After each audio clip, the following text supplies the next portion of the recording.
You can stand in a packed subway car, pressed against hundreds of other people, and still feel entirely invisible.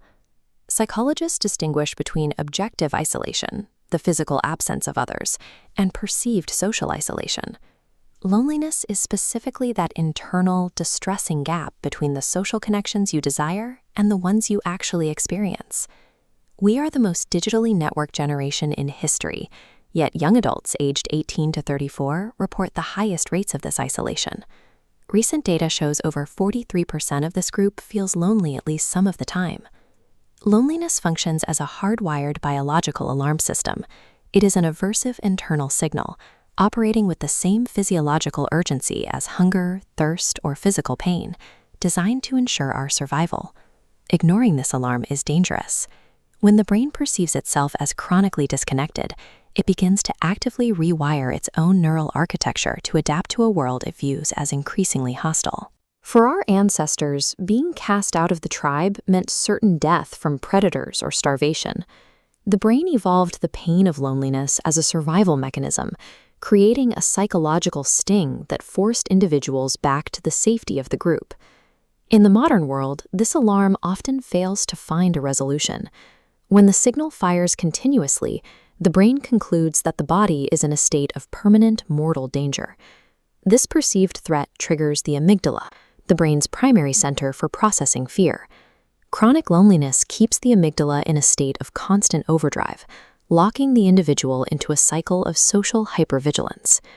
This hypervigilance changes how you see the world. A neutral expression or a delayed reply to a text is suddenly misinterpreted by the amygdala as a sign of rejection or a social threat. This is coupled with a collapse in our reward chemistry. Levels of dopamine and oxytocin drop, making social interaction feel like an exhausting chore rather than a rewarding experience. By attempting to protect you from the pain of rejection, the lonely brain creates a defensive barrier. It rewires your perception to avoid the very social contact needed to turn the alarm off. During these periods of withdrawal, the brain's default mode network, or DMN, becomes unusually dominant. This is the system responsible for self-reflection and internal narrative. An overactive DMN traps the mind in a loop of rumination. It fuels constant self-criticism, overthinking past social failures, and imagining future rejections. Consider the case of Martin. His lifelong social anxiety kept his brain in a state of constant threat surveillance whenever he was around his peers. Martin turned to alcohol, what he called the jar, as a neurochemical shortcut. It was a crude way to temporarily silence his hyperactive amygdala and lower the barriers to social interaction.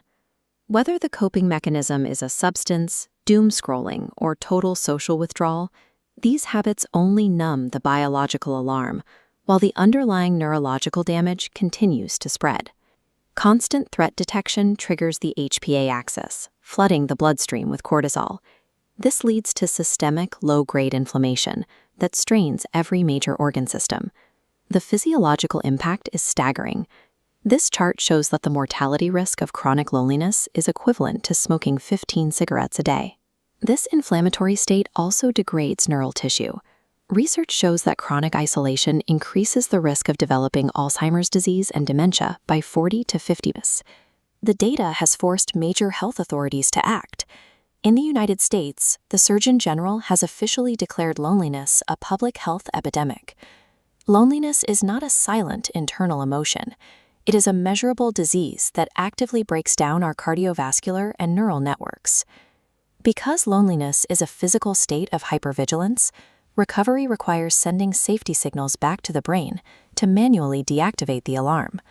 The first step is to recognize the brain's cognitive bias. Feelings of being unlovable or a burden are biological illusions created by the amygdala.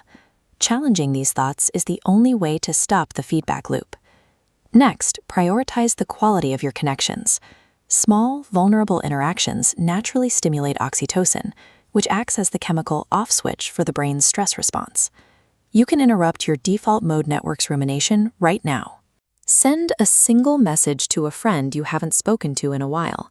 Feeling lonely is a universal human reflex, but staying lonely is a cycle that can be broken.